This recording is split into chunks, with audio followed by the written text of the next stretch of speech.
نیکی یہ نہیں ہے کہ تم اپنے چہرے مشرق یا مغرب کی طرف کر لو، جس طرح کہ یہود اور نصارہ کرتے تھے۔ مخصوص رنگوں کے لباس پہن کر، مخصوص طرز کے پٹکے پہن کر اور مخصوص رسوم و رواج کے ساتھ الجھ کے رہ جانا یہ دین نہیں ہے۔ لیس البر، یہ نیکی نہیں ہے، ان تولو، کہ تم پھیر لو، وجوہکم، اپنے چہروں کو، قبل المشرق والمغرب، مشرق اور مغرب کی طرف، ولکن البر من آمن باللہ، نیکی کیا ہے کہ کوئی اللہ پر ایمان لائے، اس کا دل اپنے رب کو مانے۔ تو نیکی کی حقیقت یہ ہے کہ آپ اپنے رب کے ہو جائیں۔ جب رب کے ہو جائیں گے تو پھر اس کے دیے ہوئے نظام کو آپ من و عن تسلیم کریں گے۔ اٹھنے بیٹھنے سے لے کر انداز معاشرت تک، امور سیاست سے لے کر طرز حیات تک، کاروبار سے لے کر نجی زندگی تک، آپ کی زندگی کا ایک گوشہ اپنے رب کے دیے ہوئے نظام کی مطابقت میں ہوگا۔ تو نیکی تو یہ ہے، نہ یہ ہے کہ تم مخصوص ایک طرز اختیار کر لو، مخصوص طرز کے رنگ پہن لو اور اس کو تم دین قرار دے دو۔ ظاہریت کا نام دین نہیں ہے، بلکہ تمہاری روحوں میں دین کی وہ قدریں اس طرح اتر گئی ہوں کہ تم سے جدا نہ ہونے پائیں۔ یہاں یہ بات بھی ذہن نشین رہے کہ جو ہمارے اعتقادات ہوتے ہیں ان کا ہمارے عمل پر، رویے پر، طرز زندگی پر ضرور اثر ہوتا ہے۔ عقیدہ ہمارے عمل کی بنیاد ہوتا ہے۔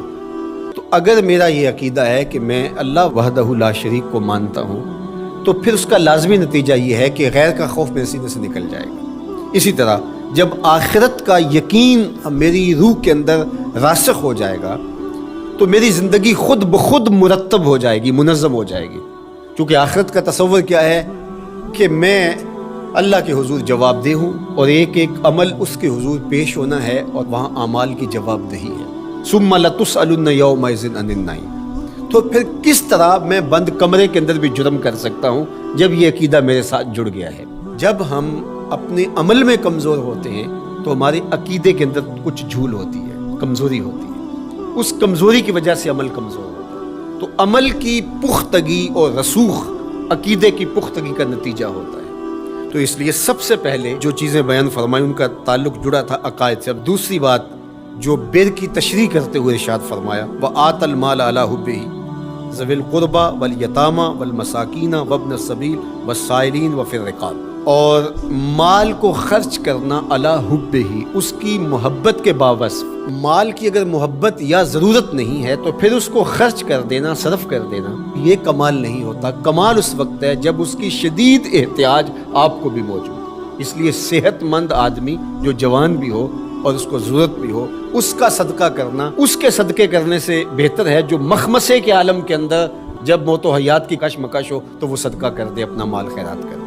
عمومی طور پہ ایک مخفی دولت کی محبت جو ہمارے سینوں میں ایک حد تک موجود ہوتی ہے، اور وہ یہ ہے کہ جب اللہ ہمیں مال دیتا ہے تو بعض اوقات کچھ لوگ کہتے ہیں کہ ابھی میں اس مال کو بڑھاتا چلا جاؤں گا اور اپنی ساری ضروریات بھی پورا کرتا چلا جاؤں گا اور بہت حجم ہو جائے گا تو پھر اس سے کوئی بڑا کام کروں گا۔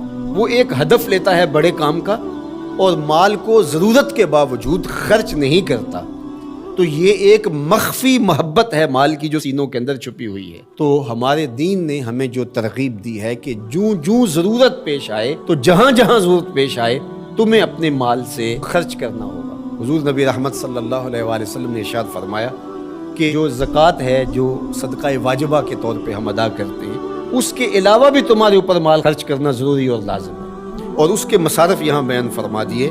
اور وہ مصارف کیا ہے آپ ذرا غور کیجیے۔ فرمایا ذوی القربہ، سب سے پہلا جو رکھا وہ ذوی القربہ، رشتہ دار رکھے۔ باقی لوگوں پر خرچ کرنے سے پورا ثواب ملتا ہے اور رشتہ داروں پر خرچ کرنے سے دوہرا ثواب ملتا ہے۔ والیتامى، اور یتیموں، والمساکین، اور مسکین۔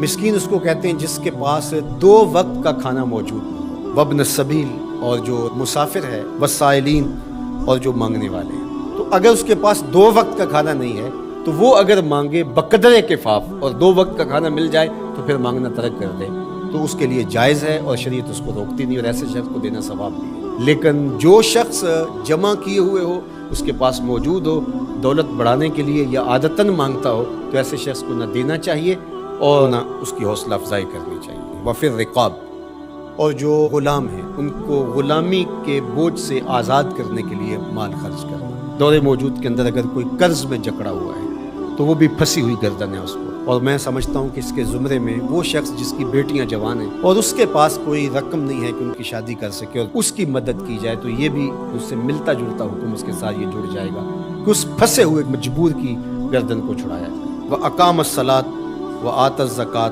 اور نماز قائم کرنا اور زکوٰۃ ادا کرنا، وَالْمُوفُونَ بِعَهْدِهِمْ إِذَا عَاهَدُوا، اور عہد کو پورا کرنا جب وہ عہد کر بیٹھے، وَالصَّابِرِينَ، اور صبر کرنے والے، فِي الْبَأْسَاءِ وَالضَّرَّاءِ وَحِينَ الْبَأْسِ، غربت، بیماری، حالت جنگ میں استقامت اور ثبات کے ساتھ کھڑا رہے۔ اب یہ بیان کرنے کے بعد فرمایا اولئک الذین صدقوا، یہ وہ لوگ ہیں جو سچے اور پکے مومن ہیں، جو ان خوبیوں کے حامل ہیں، جو عبادات کے اندر، اعتقادات کے اندر، رویوں کے اندر، طرز زندگی کے اندر، انداز معاشرت کے اندر، سب میں کمال مرتبے پہ فائز المرام ہیں، یہ سچے لوگ ہیں۔ اور فرمایا وَأُولَئِکَ هُمُ الْمُتَّقُونَ، اور تقوی کے نور سے مالا مال بھی یہی